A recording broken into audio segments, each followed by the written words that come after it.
जब हमारी इस धरती पर इंसानों का दूर दूर तक कोई वजूद नहीं था, तब करीब 6.5 करोड़ साल पहले हमारी इस धरती पर डायनासोर का राज हुआ करता था।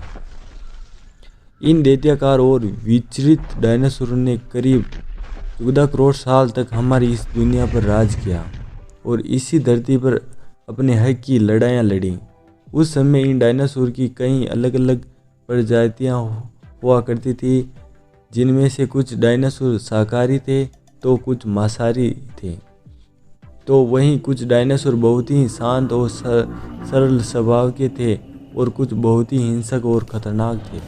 जब डायनासोर की सभी प्रजातियां बड़े ही आराम से धरती पर अपना जीवन बिता रहे थे, तब अचानक उस समय ऐसी कौन सी घटना घटी जिसने इन डायनासोर के साथ धरती पर रहने वाले लगभग सभी जीव जंतुओं और पेड़ पौधों का नामो निशान मिटा दिया।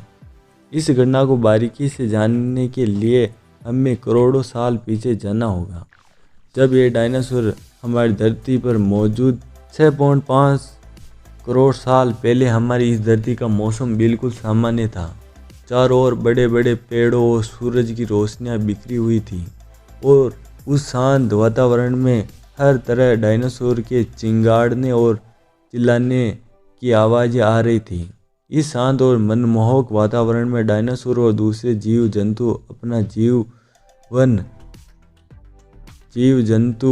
अपना जीवन बड़े ही आराम से बिता रहे थे। लेकिन इन डायनासोर को क्या पता था कि उनकी किस्मत 10 करोड़ साल पहले ही लिख दी गई है। 10 करोड़ साल पहले एक छोटा एस्टेरॉयड का टुकड़ा सुदूर अंतरिक्ष से आ रहा था, जो पृथ्वी से लगभग 20 करोड़ मील दूर मंगल और बृहस्पति के बीच बने क्षुद्र ग्रह बेल्ट में घूम रहे इजिप्टा नाम के 40 किलोमीटर व्यास वाले एक बड़े एंड्रॉयड से टकराता है। इस टकराव के कारण उस बड़े एस्टेरॉयड की दिशा बदल जाती है और 40 किलोमीटर के व्यास वाला एक एस्टेरॉयड क्षुद्र ग्रह बेल्ट से निकलकर सीधे पृथ्वी की ओर 22,000 मील प्रति घंटे की रफ्तार से बढ़ने लगता है। जब ये एस्टेरॉयड पृथ्वी से 3,84,000 किलोमीटर की दूरी पर था, तब शायद डायनासोर का अंत हमारी पृथ्वी से ना होता यदि वह एंड्रॉयड पृथ्वी से ना टकराकर पृथ्वी के उपग्रह चांद से टकराता। कि इसने सिर्फ 4 मिनट में अंटार्कटिका ओशियन को पार कर लिया।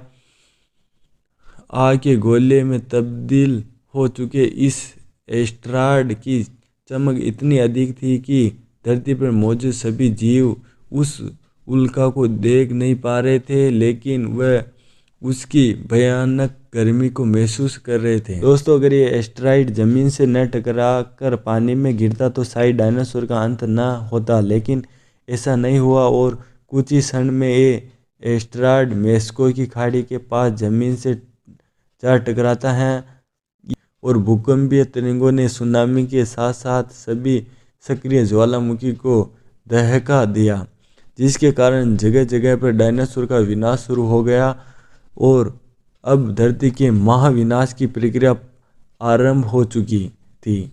इस भयानक विस्फोट में गर्मी और रेडिएशन की मात्रा इतनी बढ़ गई कि उसके 800 किलोमीटर के दायरे में आने वाले सभी जीव जंतु और पेड़ पौधे पूरी तरह से जलकर राख के ढेर में बदल गए थे। इस महाविनाश को देखते हुए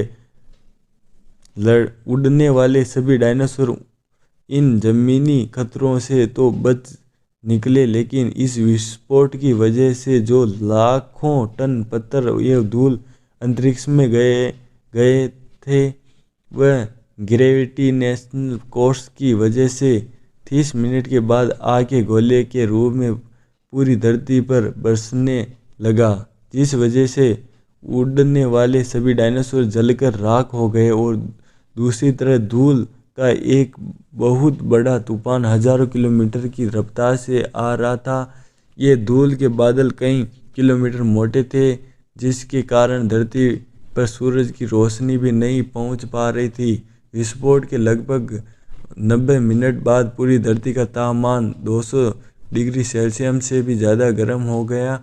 इस वजह से पेड़ पौधों की लगभग सारी आबादी जलकर खाक हो गई और जो डायनासोर विस्फोट के इलाके से बहुत दूर थे वो भी इस भयंकर गर्मी से नहीं बच पाए। इस महाप्रलय में धरती की करीबन 90% प्रजातियां खत्म हो गई थी और जो 10 जीव धरती पर बच गए थे उनमें से सिर्फ वही जीव जिंदा रह सके जो आकार में बहुत छोटे थे और जमीन के अंदर बिल बनाकर रहते थे।